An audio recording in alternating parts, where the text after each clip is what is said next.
kitengo cha mawasiliano na mahusiano kwa umma kutoka Tume ya Ushindani FCC.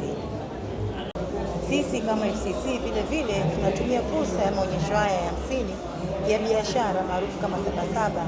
Kikubwa zaidi pia tunatoa huduma za papo kwa papo. Kuna baadhi ya wateja ambao wanaweza wakaja hapa katika maonyesho haya wakapata huduma za papo kwa papo, ikiwemo sajili mikataba, lakini kushughulikia malalamiko na huduma zingine zinazotolewa na Tume ya Ushindani FCC. Niwaombe wananchi wote watumie fursa hii ya Sabasaba kuja kupata huduma za FCC, lakini kupata elimu kwa masuala yote ya kumlinda mlaji, masuala ya kudhibiti bidhaa bandia na masuala ya ushindani. Lakini kingine, FCC tunatumia pia fursa hii ya Sabasaba kwa ajili ya kutoa elimu kwa makundi maalumu. Tunafahamu maonyesho haya yanakusanyika au yanakusanyika watu tofauti tofauti ambao wako katika sekta ya biashara.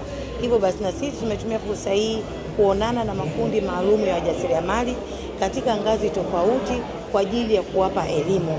Nafahamu kabisa sasa hivi sekta yetu ya viwanda ni sekta inayokuwa kwa kasi, na sisi tukiwa kama wasimamizi wa ushindani wa biashara sokoni tumeona tutumie fursa hii kwa ajili ya kuzungumza na wafanyabiashara. Kwa kipindi chote hiki cha maonyesho, kila siku tunatoa semina mbalimbali na tofauti kwa wafanyabiashara. Hatukai tu bandani, lakini tunawafuata katika maeneo yaliyopo humu ndani ya maonyesho haya ya viwanja vya Sabasaba. Na hii itaendelea, sio tu kwamba baada ya kuisha maonyesho. FCC inaendelea pia na kampeni yake ya utoaji elimu kwa makundi hayo na wadau wengine wote wa biashara. Kama mnavyojua, dira yetu ya 2050 imeeleza wazi katika masuala mazima ya kuwa na uchumi jumuishi, na sisi tunaanza kutekeleza kwa vitendo kuhakikisha kwamba biashara nchini tunakuwa wawezeshaji, walezi na wahamasishaji wa ukuaji wa biashara nchini. Hivyo niwakaribishe wadau wote waje katika banda hili la Wizara ya Viwanda na Biashara, ambapo ndani ya banda hili ni banda jumuishi. Kuna taasisi zote zilizokuwa chini ya Wizara ya Viwanda na Biashara ikiwemo FCC. Ningependa kusema kwamba tangia kuanza kwa maonyesho haya ya Sabasaba, FCC tumekwenda kuwatembelea makundi tofauti tofauti wa wajasiriamali, wanafika takriban zaidi ya 700, kwa maana kwamba kuna wale wazalishaji wadogo na kuna wazalishaji wa kati ambao tunawafundisha namna bora za kuweza kulinda lebo zao, kufanya namna bunifu ya kukua kwenye biashara ya ushindani, lakini jinsi gani ambavyo kama serikali kupitia FCC tunawalea.